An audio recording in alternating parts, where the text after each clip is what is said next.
Alright, what we've got here, shorts permissions, allows people to create shorts using parts of this video. What? I didn't sign up to this! Okay, no messing about here, let's just show you what we know so far. Go to a video in the YouTube studio and scroll way down to the fag end of your video data, and you may now find this new, quite scary option that simply says, Shorts permissions, allow people to create shorts using parts of this video. Turning this off will permanently delete all shorts sampling its content. Not all videos can opt out. Learn more. Now, I'm going to ask you for a quick favour at this point. Please share this video. Not because I want to guarantee success for this video, but because I want to spread as much awareness as possible about a thing that seemingly has come out of nowhere, and it could catch many creators off guard. My first question to you is, can you see this on your channel? Because I want to get an idea of the rollout of this. Has it just been released to everybody all at the same time? Because if it has, what I'm really miffed about right now is the fact that I can see this, so I know that other creators could maybe use my content for shorts, but myself, yeah, I've still not got the shorts camera. Still just a huge, massive joke to YouTube. Now then, hey folks, I'm Rob. Welcome back to vidIQ, educating you on your YouTube journey. And today's lesson is all about whatever this is. In the most basic of terms, this will allow other creators to use your videos in their YouTube shorts. And in principle, I don't have a problem with this. However, this option didn't exist last week, and I certainly wouldn't click it without knowing the full ramifications of what it does. That's right folks, this is auto opt-in. YouTube has made a decision on this new feature for you, so you need to manually turn it off. And this is where it gets even more frustrating and even more scary. What you've seen here is the change YouTube made to our latest video. However, if we go all the way back to vidIQ's first ever video in 2013, it's also automatically opted in that video too. At first glance, as far as I can tell, every single video on YouTube has just automatically been opted into this shorts permission option. And furthermore, there doesn't appear to be any obvious way to reverse this setting. vidIQ has more than 850 videos. Are we really going to have to manually untick this for every single video? So first of all, I'm going to say this, and for a second, let's just set aside the implications of protecting your content, copyright, and monetization.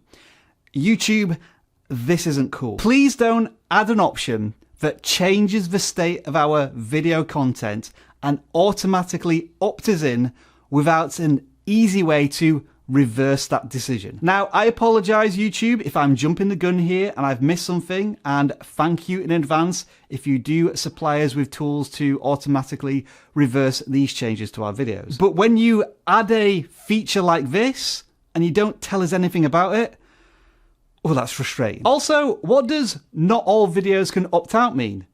Some creators are going to be forced to allow their content to be shared on shorts? Again, an unknown question and answer. And also, this doesn't quite match up to the information you teased on this subject a month ago. In a YouTube blog post about the rollout of shorts, the idea of video content sharing was mentioned. In the coming months, we'll launch the ability to use audio from videos across YouTube, which includes billions of videos worldwide. However, the shorts permission wording simply says parts of a video.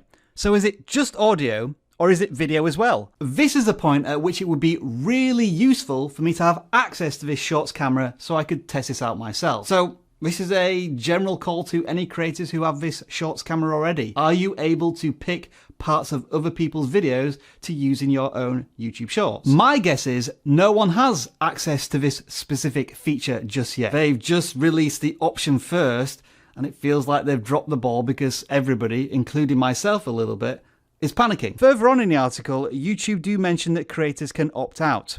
But this does confirm what I thought at the time, that creators would automatically be opted in. What's the phrase here? Don't ask for permission, ask for forgiveness. On the support page mentioned next to the permission, which I'll link below, just under the like button, we do get a bit more clarity. If you choose to use audio from others' short videos, the owner may delete the original content or restrict its use in other shorts at any time. When this happens, any derivative shorts will be audio muted, set to unlisted, and scheduled for deletion in 30 days. So a couple of things to note there. YouTube here is talking about only being able to take audio from other people's content. But that's not to say that YouTube won't change their mind in the future and allow creators to use not only our audio, but our visuals as well. And will they tell us when they update that permission? Well, they didn't tell us this time, did they? But it is great to know that you, as the original owner of a content, can revoke another creator's access to your content at any time if you're aware of that permission on your video. Okay, let's shift gears a little bit and move on to the discussion of your content, copyright, monetization. Is YouTube allowed to offer your content to other creators to use on YouTube's platform? I'm no lawyer, but the answer seems to be a categorical yes. Whether you realized it or not, when you sign up to YouTube and create a channel, you agree to lots of terms of service, and these look to be the important ones in terms of YouTube's content permissions. Starting with YouTube, by providing content to the service, you grant to YouTube a worldwide, non-exclusive,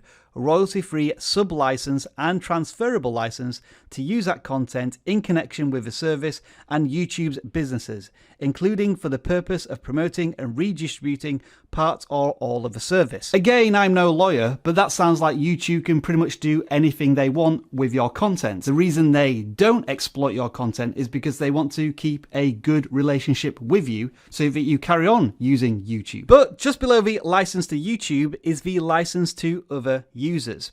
You also grant each other user of a service a worldwide, non-exclusive, royalty-free license to access your content through the service and to use that content, including to reproduce, distribute, prepare derivative works, display, and perform it only as enabled by a feature of the service, such as video playback or embeds.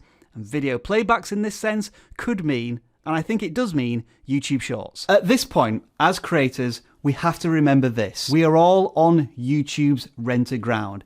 And essentially, on that ground, YouTube owns your content and they can do a lot of things with it. And if they decide to change the rules at the flick of a switch, they can do. And they just have when it comes to your permissions. Now, on this particular point, I have no strong issue with YouTube since we all signed up to this when we started our channels and uploaded our first videos. And I don't think YouTube are going to try and rip us off when it comes to monetizing our content on another creator's channel. We already know that YouTube Shorts themselves aren't monetizable yet. However, in the future, with creators able to use popular music and indeed potentially your content, YouTube is going to have to figure out a way to please all of the stakeholders. Now, that could be through revenue sharing. You, as the original owner of the content, gets a little bit of a cut, and the creator who took your content and turned it into something else also gets a slice of the monetization pie. Or automatically, when a creator uses somebody else's content on YouTube, they opt out of monetization to put people off just trying to steal content from here, there, and everywhere. That sounds complicated, but I look forward to finding out the answers and sharing them with all of you. However, what I am concerned about is that word I mentioned earlier, exploitation. It is not in YouTube's best interest to exploit you off of a platform, because you can go to other video services such as TikTok and Instagram. However, there are always going to be bad actors on YouTube who are going to try and exploit your content, and these new permissions may allow them a new avenue to do so. The YouTube Shorts platform has already been exploited massively by people stealing creators' TikTok content and uploading it to their own channels. I don't know if this is going to make the situation worse or better. Unfortunately, these bad actors always find a way. And I'm also worried about the awareness of these new permissions. Thankfully, all of you know about this right now, but there are likely millions of creators who are never going to realize that this thing is now on their channels. Imagine this scenario. You make a video a couple of years ago, and then as you're just scrolling through YouTube Shorts, you see a part of that video on somebody else's channel and it's got millions of views, and you're like, what the hell's happening here? How can this creator do this? And they've done it legitimately because you didn't know there was that new permissions tick box in your channel. Now, I will admit, this is a first reactions, somewhat knee-jerk response to this news because I wanted to get a video out as quickly as possible. I'm going to continue to research this topic as I think it's going to be quite a slow burn over 2021. And hopefully, please, YouTube, you really need to release more concrete information than just dropping something into our video edit and video upload pages. And we can all learn about this new wonderful thing together on our YouTube journeys. Enjoy the rest of your video making day.